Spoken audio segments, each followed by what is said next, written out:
Good morning అందరికి. Good morning sir. నేరేడు గుమ్మలు ఎంతమంది ఉన్నారు అడ్మిన్స్? ఒక్కొక్క ఊరికి దరిదాపు 4-5 గ్రూపులు ఉంటాయి.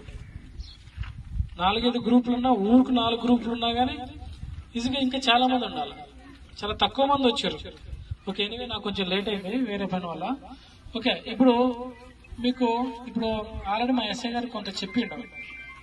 ఎలక్షన్ కోడ్ అమల్లో ఉంది. ఫస్ట్ పాయింట్, ఎలక్షన్ కోడ్ అమల్లో ఉంది. ఎలక్షన్ టైంలో ఏదైనా కానీ కేసులు అయితే మీ జీవితాంతం అంటాడుతుంది. ప్రతి ఎలక్షన్ లో మిమ్మల్ని అంటాడుతుంది. ప్రతి ఎలక్షన్ లో మిమ్మల్ని తీసుకొచ్చి బైండ్ ఓవర్ చేస్తారు. అది కాంప్రమైజ్ కూడా కావు కేసులు. కాబట్టి మీ యొక్క గ్రూప్ లో మీరంతా అడ్మిట్సేనా? అందరు అడ్మిట్సే కదా? మీ గ్రూప్ లో నేను కొన్ని చూసినాము. వ్యక్తిగతంగా, పార్టీ పరంగా వ్యక్తిగతంగా దూషణలు చేస్తున్నారు. ఆ విధంగా చేస్తే ఎవరైతే అడ్మిన్ ఉంటారో అతని మీద యాక్షన్ తీసుకోవడం జరుగుతుంది. వాళ్ళు బైండ్ అవుట్ చేయడం కూడా జరుగుతుంది. ఫస్ట్ వార్న్ చేస్తున్నారు. మీకు అందరికి అవగాహన లేక మీరు ఏదో డిస్కషన్ చేసుకుంటున్నారు. ఆ పార్టీ అంటున్నారు, ఈ పార్టీ అంటున్నారు, వాడు ఇట్లా అంటున్నారు, వీడు ఇట్లా అంటున్నారు, ఇష్టం వచ్చినట్టుగా గ్రూపులలో మాట్లాడుతున్నారు. అర్థమైందా? ఈ ఎలక్షన్ కోడ్ అమల్లో ఉన్నది కాబట్టి ఇవన్నిటి బంద్ చేయాలి. ఇప్పటి నుండి మీ గ్రూప్ లో ఎవరైనా అన్నెసెసరీ కామెంట్ చేస్తే వాళ్ళని వార్న్ చేస్తారా, లేకపోతే మీ గ్రూప్ నుంచి రిమూవ్ చేస్తారా అనేది మీ ఇష్టం. మా నోటీస్ కి వచ్చి కంప్లైంట్ వస్తే ఖచ్చితంగా గ్రూప్ అడ్మిన్ మీద కేసు చేయడం జరుగుతుంది. తర్వాత మీరే ఇబ్బంది పడతారు. ఈ ఎలక్షన్ లో ఎక్కడో గొడవ జరుగుతుంది.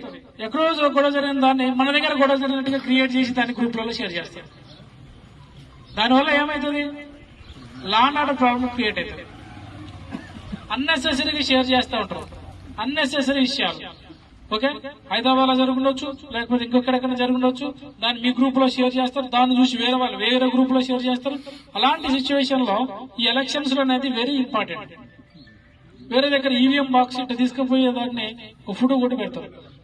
ఫోటో కొట్టి పెట్టి ఈ ఈవీఎం బాక్స్ ని ఏదో తీసుకుపోతున్నారు, అటు మళ్ళిస్తున్నారు, ఇటు తీసుకుపోతున్నారు అని చెప్పి గ్రూప్ లో తెలిసి తెలవక మెసేజ్ ఫ్లాష్ చేస్తే దాన్ని ఎట్టి పరిస్థితులు కూడా ఫార్వర్డ్ చేయొద్దు.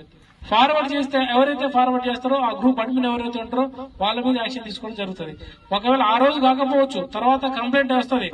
కంప్లైంట్ వచ్చినప్పుడు ఆ గ్రూప్ ఎవరున్నారు, అడ్మిన్ ఎవరున్నారు, షేర్ చేసిన వాడు ఎవడు, వీళ్ళందరినీ తీసి కేసు చేయాల్సి వస్తుంది. కాబట్టి మీ గ్రూప్ లో ఉన్నటువంటి మీ సభ్యులకి మీరు ఒక మెసేజ్ ఫ్లాష్ చేయండి. ఈ రోజు మన నేరేడుగొమ్మ పోలీసు వాళ్ళు ఒక మీటింగ్ పెట్టారు. ఆ మీటింగ్ లో ఈ విధంగా అన్నెసెసరీ కామెంట్స్ చేయొద్దు, అన్నెసెసరీగా మెసేజ్లు పెట్టొద్దు, అన్నెసెసరీ ఫార్వర్డ్ చేయొద్దు. ఏ వ్యక్తిగతంగా ఏ పార్టీకి సంబంధించిన వాళ్ళని వ్యక్తిగత దూషణలు కానీ పార్టీ పరమైన దూషణలు కానీ చేయొద్దు అని చెప్పి మాకు క్లియర్ ఇన్స్ట్రక్షన్ ఇచ్చారు.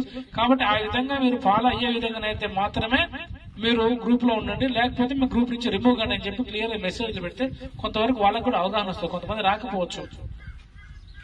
మీకు ఇంకా వేరే వాళ్ళు ఎవరైనా రాని వాళ్ళు ఉన్నా కానీ వాళ్ళు కూడా చెప్పండి. ఓకే, ఈ విధంగా మీటింగ్ పెట్టారు కాబట్టి మీ గ్రూప్ లో కూడా ఇలాంటి అంటే పార్టీకి సంబంధించినవి కావచ్చు, లేకపోతే వ్యక్తిగతంగా సంబంధించినవి కావచ్చు, రాజకీయంగా సంబంధించినవి కావచ్చు, లేకపోతే లా అండ్ ఆర్డర్ ప్రాబ్లం అయ్యేటటువంటి ఎలాంటి ఇష్యూస్ అయినా కానీ గ్రూప్ లో ఫార్వర్డ్ చేయకుండా వాళ్ళకి మీరు ముందే ఇంటిమేషన్ ఇస్తే అవి చేయకుండా ఉండటం జరుగుతుంది. అర్థమైందా? ఈ ఎలక్షన్ లో ఒకసారి కేసు అయితే తర్వాత మీ జీవితం మొత్తం మీ అంటాడుతుంది. తర్వాత మీ ప్రతి ఎలక్షన్ లో మిమ్మల్ని బయట చేయడం జరుగుతుంది. కాబట్టి 1-2 సార్లు వార్న్ చేస్తున్నాం, ఇప్పుడు అవగాహన చేస్తున్నాం. తర్వాత మీకేమైనా వినకుండా అదే విధంగా పరిస్థితుల్లో మెసేజ్లు పెడితే అవి మా దృష్టి కంపల్సరీ వస్తుంది. ప్రతి గ్రూప్ మీద నిఘా ఉంటుంది. మీరు ఎలాంటి మెసేజ్లు పెడుతున్నారు, ఈ ఎలక్షన్ కోడ్ లో ఎలాంటి మెసేజ్లు పెడుతున్నారు, ఎలాంటి మెసేజ్లు ఫార్వర్డ్ చేస్తున్నారు అనేది ప్రతి గ్రూప్ మీద నిఘా ఉంటుంది. అది డైరెక్ట్ గా అది ఐటీ కోరలు మానిటర్ చేస్తుంటారు. మీకు తెలవదు ఆ విషయం.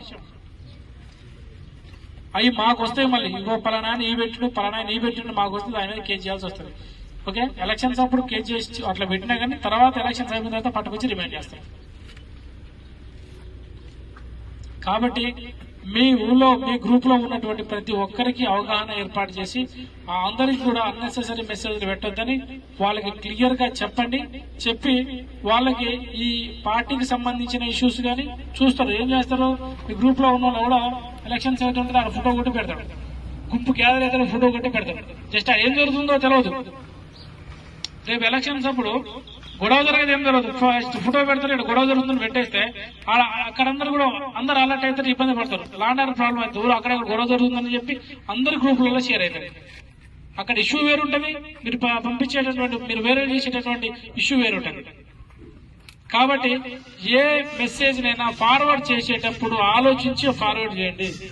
అది వాస్తవమా కాదా, దీన్ని ఫార్వర్డ్ చేయడం వల్ల ఎవరికి నష్టం జరుగుతుంది, ఎవరికి ఉపయోగం ఉన్నదని ఆలోచించేయండి. ఏదో వాడెవడో పంపించింది కదా అని చెప్పి మీరు ఉత్తనే ఫార్వర్డ్ చేసేసిన గ్రూప్ లో తర్వాత మీరు ఇబ్బంది పడతారు. అన్నెసెసరీ మెసేజ్ ఎట్టి పరిస్థితులు కూడా ఫార్వర్డ్ చేయొద్దు. దాని గురించి తెలుసుకున్న తర్వాతనే అది జెన్యూన్ ఉన్నది, కొంతమందికి ఉపయోగపడతా అనుకున్నప్పుడు మాత్రమే వాటిని ఫార్వర్డ్ చేయాలి.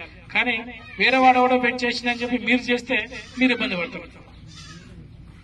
ఓకే, ఈ యొక్క ఎలక్షన్ కోడ్ అమల్లో ఉన్నది కాబట్టి ప్రతి ఒక్కళ్ళు కూడా ఇలాంటి ఎవరు కూడా ఉల్లంఘించకుండా ఈ యొక్క మీ మండల్లో ఎలాంటి లాండ్ ఆర్డర్ ప్రాబ్లం కాకుండా మీ గ్రూప్ పరంగా మీ గ్రూప్ లో వచ్చేటువంటి మెసేజ్ల పరంగా మీరందరూ కూడా అలర్ట్గా ఉంటారని ఆశిస్తూ ముగిస్తున్నా. మీరెవరన్నా మాట్లాడేదంటే చెప్పండి.